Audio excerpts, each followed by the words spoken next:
Seorang teman lama telah melepas masa lajangnya baru-baru ini.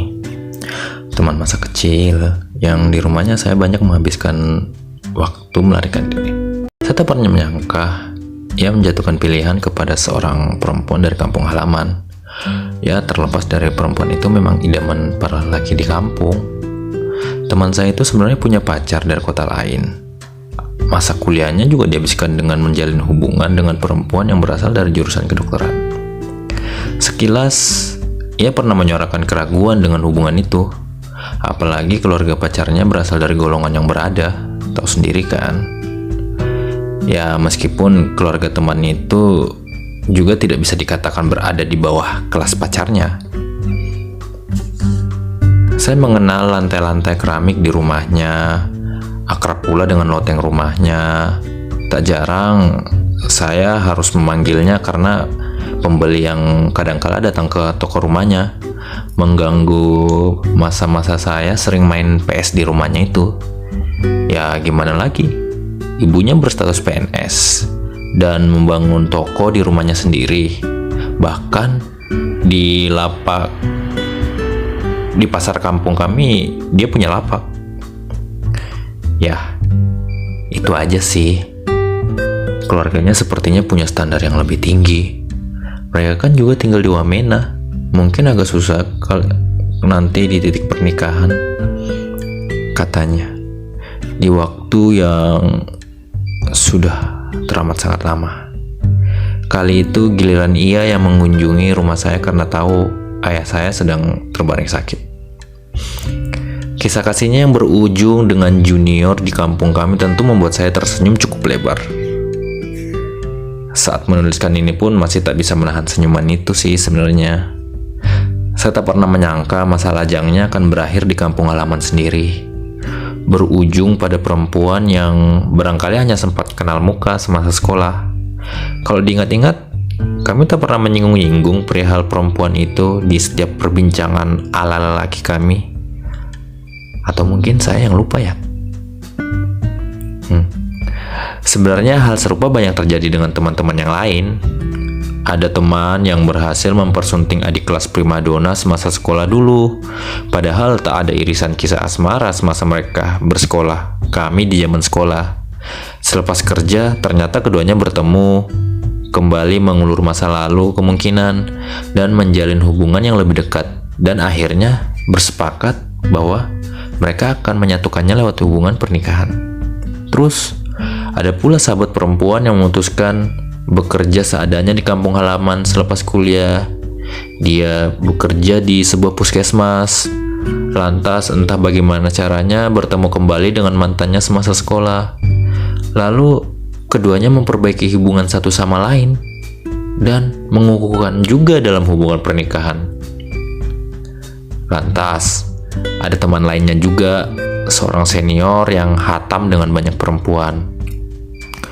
Perjalanannya bekerja di Pulau Kalimantan yang cukup jauh, juga malah berlabuh dengan seorang perempuan di kampung halaman. Lagi-lagi, kami mengenal istrinya sebagai perempuan yang sebenarnya tak pernah beririsan kisah dengannya di waktu SMA dulu. Barangkali ya, kita pernah sekedar menjadikannya sebagai bahan gibah di nongkrong depan rumahnya. Lah, dia cantik juga tuh. Tapi dia pacaran sama si Anu. Ya, semisal seperti itulah perbincangan ala kami di zaman waktu itu. Iya, dan semuanya itu ternyata menemukan jalan untuk kembali ke pelukan kampung halaman. Entah bagaimana, cerita-cerita itu membuat saya berpikir tentang jalan yang akan saya tempuh pula kelak. Kita tak pernah tahu kepada siapa janji sehidup semati akan terucap. Apakah teman masa kecil, teman sekolah, teman kuliah, temannya teman, temannya temannya teman, teman di dunia maya, teman kerja, kenalan tiba-tiba di suatu tempat, atau bahkan orang yang tiba-tiba datang tanpa pernah kita bersinggungan dengannya di kehidupan sebelumnya. Ya, who knows? Idealnya kita bisa menikah dengan orang yang benar-benar dicintai. Orang yang kepadanya kita ingin menjatuhkan hati. Orang yang kepadanya kita rela menyediakan bahu untuk segala resah. Akan tetapi, sesuatu yang ideal tak selalu berjalan sebagaimana yang diharapkan, bukan?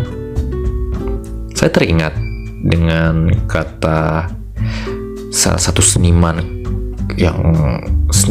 kondang dan termasuk necis, bahwa menikah itu nasib, mencintai itu takdir.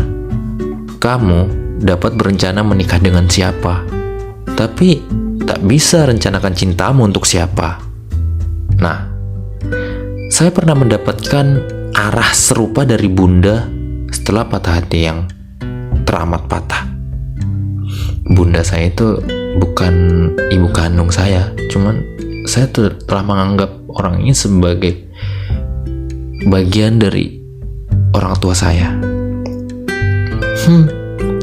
Ya kalau bukan jodohnya, mau milih apa, nak?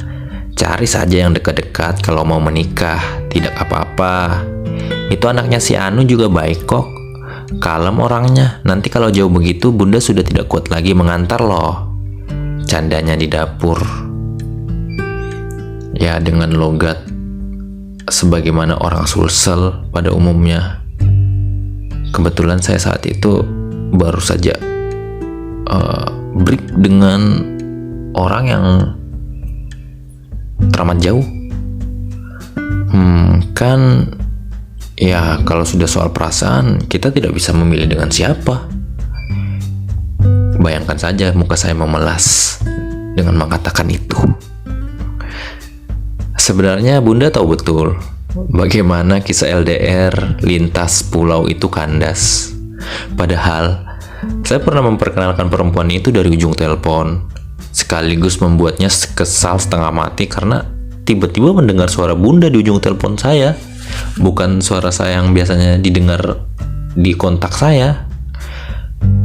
Bunda pernah berkata, "Imam jahat ya? Katanya sering bikin nangis ya?" Kata-kata Bunda di ujung telepon yang tak pernah gagal membuat saya tersenyum ketika mengingatnya. Ya, sebenarnya seperti ini. Kepada siapa kita jatuh cinta, tak pernah bisa begitu saja direncanakan.